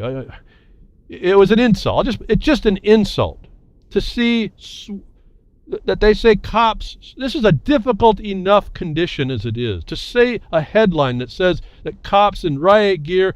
Trigger words, folks. Everyone's waiting for this stuff. Oh, the oppressive cops. And I'm not much on the cops. ADQ minus doesn't fit it, cut it for me. But when I see a already dangerous condition having a headline like 40 cops swarm 5 praying Native Americans, if any of you look at the video and believe that, I'm going to ask you to go check yourself into some place to have yourself mentally checked in. That this is the type of war that we're in. The people that present themselves as truth tellers are as big of liars, and sensationally so, as to be just as much a danger to us as anybody would be in the government. And it drives this thing in a way that I'm telling you in the other document I just read, and over the last few weeks, is the method they do this. And I start thinking about, I don't even want, what more do I say? It's an insult. In the least, it's an insult. This is such a dangerous thing to do in this condition when there's a better way to do it. As I've explained, there are much better ways to do this. I guess that's why I'm so struck by it. This is so irresponsible. And I don't even know why I'm going off so much, but it is that irresponsible as I think about it again. Because I put this thing away, I put it on the tabs, and I stopped thinking about it. But if that's as good as we can do, and I think it is, I think people are that ignorant of what there's actually supposed to be. I hear so many people that want to spout so much stuff that have no clue what they're talking about. Something that I have done for years. Things I do for years, an experience I know. In other words, I was in the mining district. We had a reading come down to some document came out of Berkeley, some PhD hack writing about the mining law, trying to explain it. He opens up the first sentence. It was wrong. He goes through and doesn't identify any authority in law whatsoever. The statements of which he makes are completely contrary to law, the code of which I know where to go to prove him wrong in the listening to the writing. That's the tenor of the inquiry I'm making when I'm listening to people, that I can hear this immediately, that no one has an authority in them of where to go to find the objective basis, and they all talk like they know what they're doing. And when I see this kind of dangerous reporting that 5 praying Indians are swarmed by cops, knowing the completely dangerous condition that's over there, because nobody is understanding what's actually going on, and that's not to discount the real things that are going on underneath it. The hypocrisy that goes on to say that in the face of someone like myself who can give you almost chapter and verse on some of this stuff in the objective basis. I can't tell you how dangerous this is and how far off the mark we go and how far down the path of not solving this problem we are, to show that the professed integration they want is not the one they're going to give you or you think is available to you. They get you to think it is, and it's not. They use these terms against us, and we think it's all warm and fuzzy. And yet I get these so-called alternative media people come out and are just as dangerous, if not more dangerous, because you think they're the truth. They get you all into saying, oh, the Indians are getting oppressed. And you look at the video, I want it, folks, I did markonthebshyahoo.com. When do the cops swarm those Indians?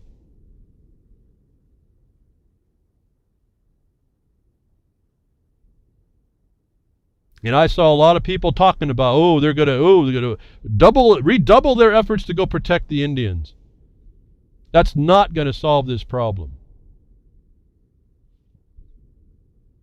And so I guess that's it. I mean, people are going to have to start seeing this or not. They're going to have to sit back and start analyzing this the way I start to see it. You don't have to come to my conclusion, but you better have a foundation for how you got there more than your feelings and your beliefs and your opinions.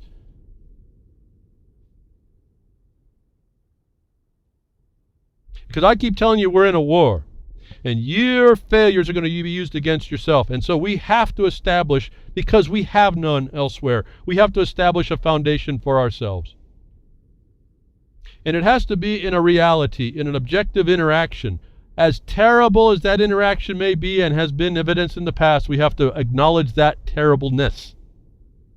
Otherwise, it'll be used against us.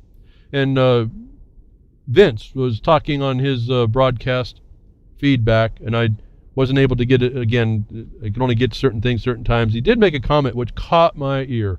It was actually a fiction, but the statement hit so true that I want to repeat this here and not get into what he was talking about necessarily, but get to the point of a fictional character creation written through another author in a fictional issue, coming up with a truth that if you missed it, you missed its direction to how we're being dealt with, and how the terminology is all around us. As I showed you in another document when I was reading through it, all their words are there they use against you. Not all of them were there, but I mean the ones they use are there. You can see them.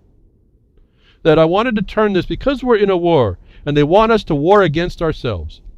And I got people not liking me, probably because of what they think I'm saying, not thinking about what I'm saying. And I know that's not a judgment on them, and I don't really take a judgment on that. I just know they haven't read enough. It's that simple. Now, until you start reading enough and start really putting this thing in perspective, you don't quite get the dynamic you're in today. And I'll be surprised if you don't come to the conclusion you're in a war. And it's these people in the seats of decision warring against you. There's people that are internationally created organizations warring against you in your nation, that have perpetuated a lot of the problems we are now having to respond to, that they know we don't, are ignorant, and we're dupable, and we're going to respond incorrectly. That, I guess, gets me the most. As I've said in the mining district, in the mining law, and the mining association for years, we don't have the luxury of being wrong once in our action. Not once. And for as imperfect as I might be, with respect to dealing in the mining law and how we have to address the government in the reality, we have not made a mistake yet. For as dysfunctional as I might be everywhere else, when it comes to this battle that I see that we're having to wage, in this place that we feel our skills are best turned to, we have not been wrong once. It doesn't mean the war is over. It doesn't mean that there's not be another battle. What it is that we are not taking losses and we are not losing ground. For as naked and unknowing of the battlefield we were when we were dropped into it by our own recognition, by new awareness, we're taking territory back that I don't see happening in anywhere else. That when I put this in the context of a war condition, as I point to the Libra Code showing you, they tell us that you lived in battlefield America before the terminology came out. Lincoln proved that all to us. We didn't understand the importance of it. That this character comes in to talk to us and makes a statement. And I guess I should preface the blood Meridans. I had to find this just by listening to some of the words that Vince was saying, and I was able to get to a place that gave me this quote that I'm going to tell you in a moment. Blood Meridans, Judge Holden in the Age of American Exceptionalism. And just to set this up quickly, and I'll get to the quote.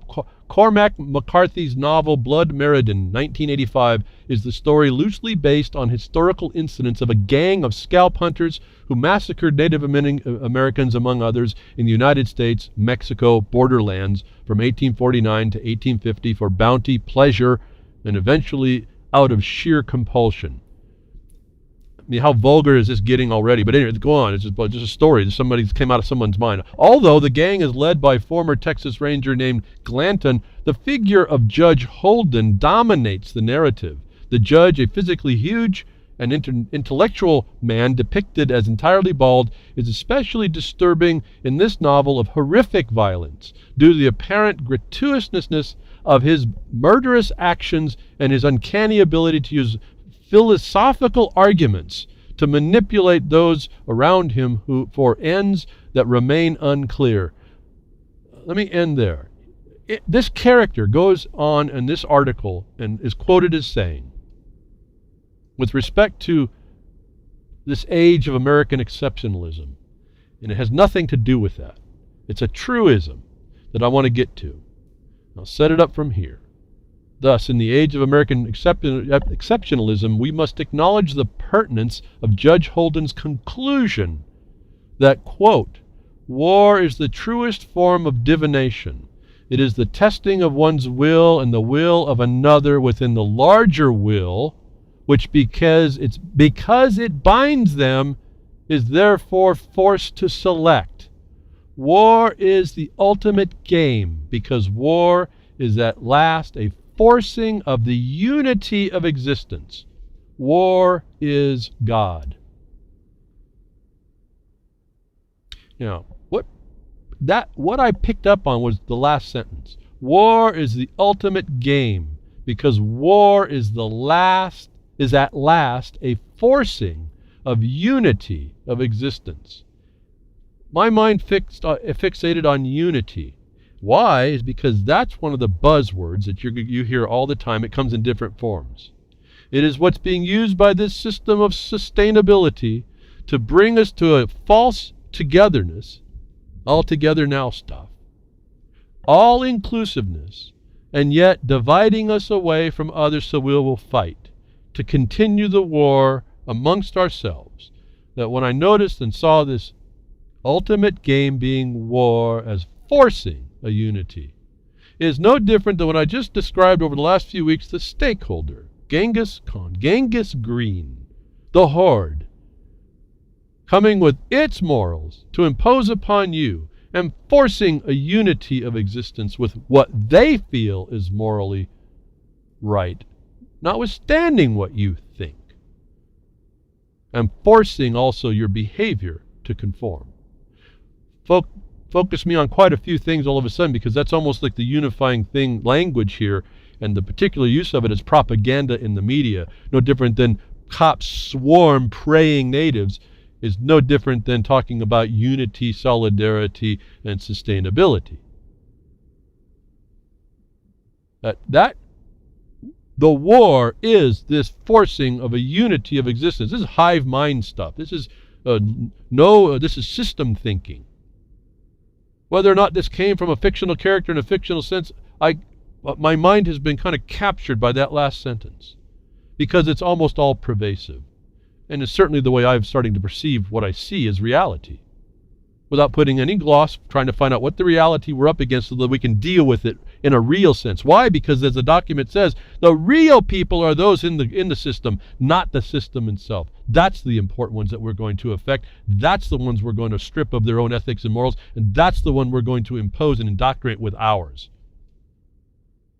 Right in the same week again, in time, Globalism, the monster in the presidential campaign, because once I saw this phrase, forcing the unity of existence, my mind again triggers off, just flashes with ideas, seeing a tour bus for the Democratic Party allegedly dumping its waste into the sewers, but on the side of the bus it says, all together. Remember the discussion about being interdependent and all exclusive, all the same, that Rappaport writes this title, Globalism, the monster in the presidential campaign.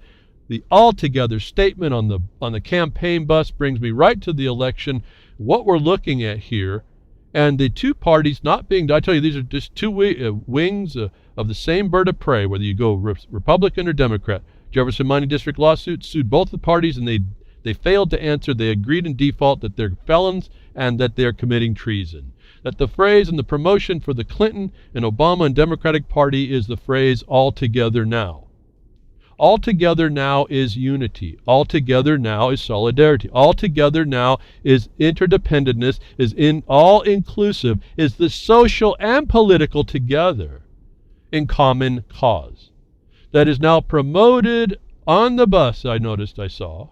For as little as I pay attention, these are the things that come to my attention, that I then looked, I put all together now, and on Salon they talk about Obama and Clinton's choreographed love fest in Unity, New Hampshire, went off without a glitch.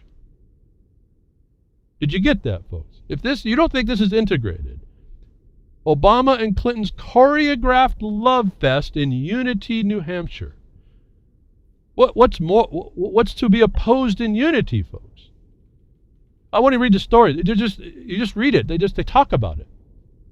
This is a continuous, concentrated, cohesive concept that they keep putting out there. Then I come on to another site called named Norman Solomon. He's apparently part of the Green Party or something. I don't really get into much of that. Clinton's transition team, a corporate presidency foretold. He says, like any other, I think he was a Bernie Sanders campaign manager or something. Like other Bernie Sanders delegates in Philadelphia a few weeks ago, I kept hearing about the crucial need to close ranks behind Hillary Clinton. Quote, unity was the watchword. But Clinton has reaffirmed her unity with corporate America. Rhetoric aside, Clinton is showing her solidarity with the nemesis of the Sanders campaign, Wall Street. The trend continued last week with the announcement that Clinton has tapped former Senator Interior Secretary Ken Salazar to chair her transition team. Interjection, folks. Ken Salazar is the guy who's destroyed this country in the Department of Agriculture through the Forest Service, will not allow timber to be cut, will allow it to burn up and cause all the trouble and sterilization of lands, and is also in charge of giving the food stamps to those that he's put out of work because they won't reasonably and rationally harvest the timber, is wanting to be put on her transition team. But that's not even the full bit of this. After many months of asserting that her support for the gold standard Trans-Pacific Partnership was a thing of the past, and after declaring that she wants restrictions on fracking so stringent that it could scarcely continue, Clinton has now selected a vehement advocate for the TPP and for fracking to coordinate the process of staffing the top of her administration. I won't go on. I'm talking about unity. This is a theme. All together. Inclusiveness. Solidarity. All these people use the same language. If you think they're any different.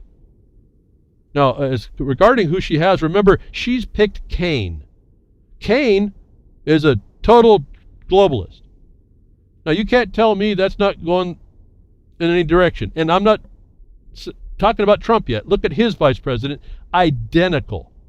My view now is I wonder how long these presidential campaign people will last, given their vice presidents will push the agenda that I've been talking to you about is coming on your life if you don't step up to stop it, that this Norman Solomon talks about unity. The bus on the Democratic Party is all together. They hold the hearing, a rally in Unity, New Hampshire. This is the ongoing hope and change process, transforming your life, that interjects itself even in the Native Americans, as I've been telling you, been being used. And I just typed in unity, solidarity, and I don't remember now if DAPL. And up pops this, called censored news. Well, you got yourself attention getting censored news. Oh, we better go read that because it's censored news. And the title is Unity. It's actually UNITY. It's an acronym for something. I'll get to that. But you read it as unity in solidarity with Standing Rock. And you go through and start reading this thing. A statement of Oseti Cohen from Generation Indigenous Youth Across America. It's a petition, folks. You have to understand about petitions. They're created by authors who these people don't even know for actual purposes they don't understand. Partly why I don't sign petitions.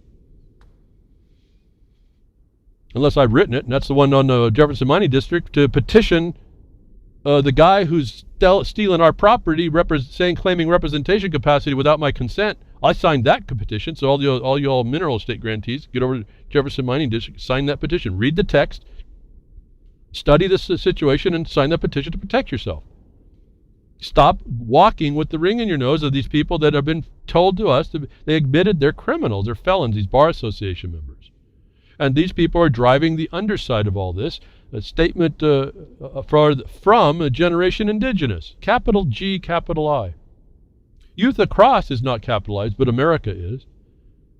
We, the undersigned youth, remember youth is integrated with this women, children, and the indigenous. You have your youth legal system all by itself. It's a foreign type of imposition.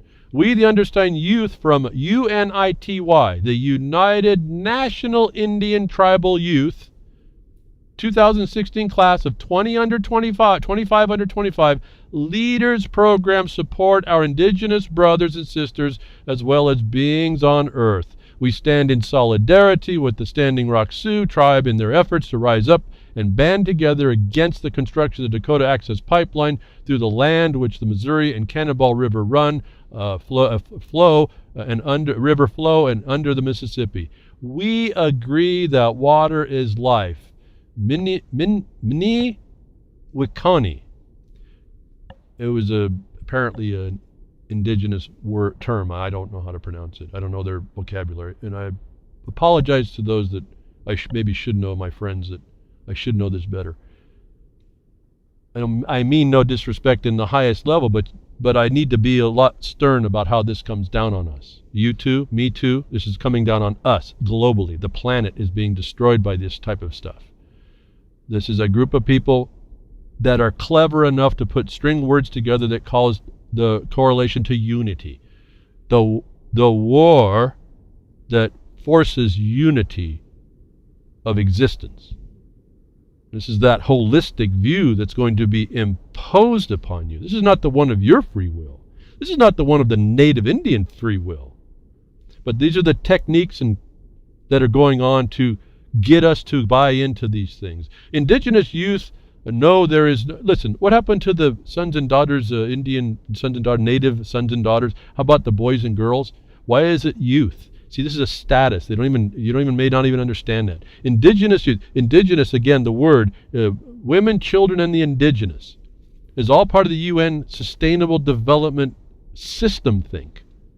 Indigenous youth know this is talking for somebody else, folks, as well. Indigenous youth know there is no greater priority or richer resource to protect than the health of our only home, Mother Earth.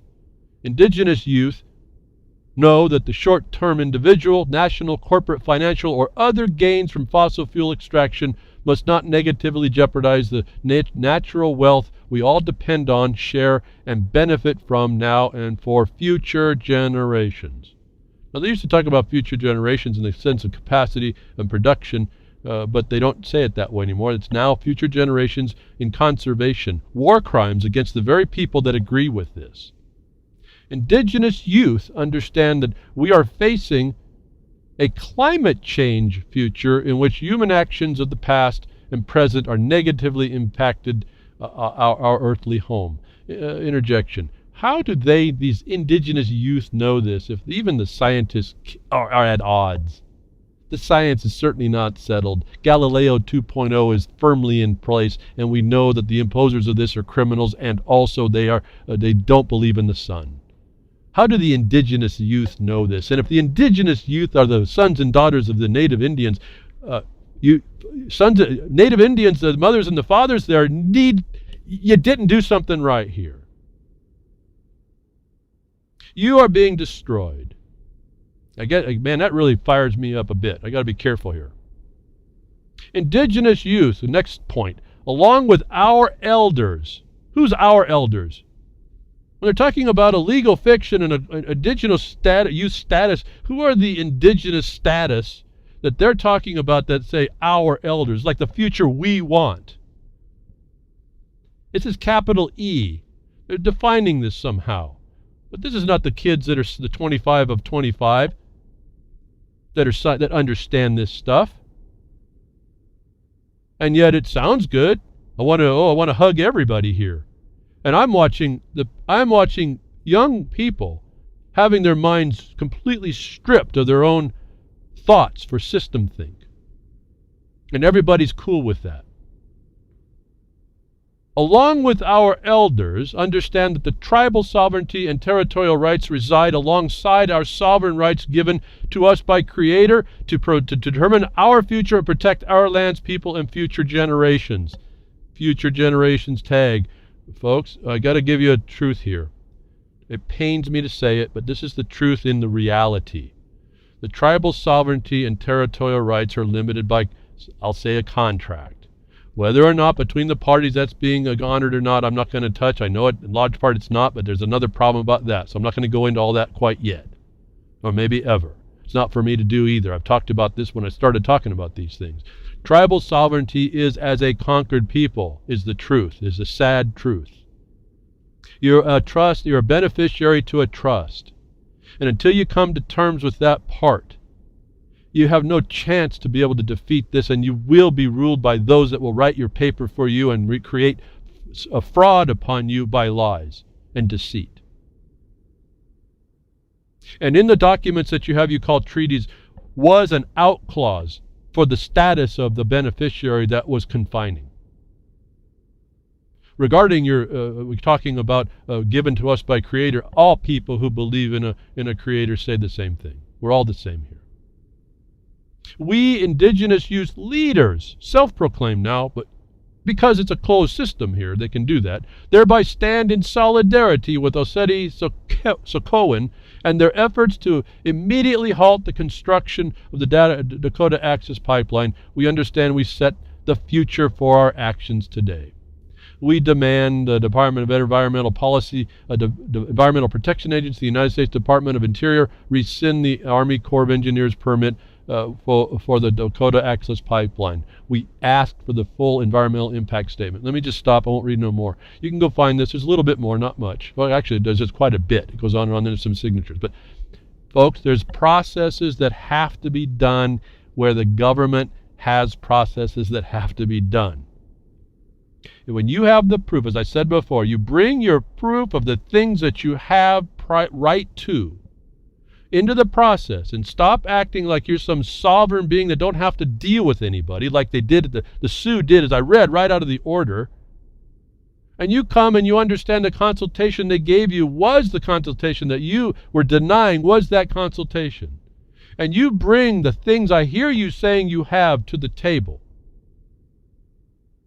You might start seeing a better day, that you won't be used as fodder and a tool by these people fabricating unity that actually is in another word is the term social inclusiveness, interdependence. You cannot bring that system on and be sovereign independent either. That's why it's an oxymoron. Diversity, as they apply it, is an oxymoron. Social inclusiveness is this unity, this altogether, the future we want. You, the people, the flesh and blood, and your offspring have no say in this system. And until you understand the layers of this onion, we, the people, have no ability to affect it. And we will have to take ours from the crumbs that they allow us. As I talked to you entering in the broadcast, it might just be better that for my sake, so that I may not be sitting another 10 years doing what I'm doing in trying to stop this, to get Trump in, because I see a window of opportunity to end a lot of this nonsense. I may be one of the few that sees that. That selfishly I ask, if those of you have a vote for Trump and you're in the Republican Party, you have to make a statement. 100% of you have to go vote. You have to go vote for him if I can have the slightest chance to use my opportunity window, which I think is probably a lot more integrated in a defense against these people than anybody else I've heard around. So thank you for tuning in today. I hope something I said will settle in a right way, cause action. Don't hate me so much that you hate and you miss the baby with the bath, throw the baby out with the bathwater. Thank you, Grimner, for the space you provide and the archives and the blogcaster space, and with Bo Diddy on freedomsnetwork.com for the social network.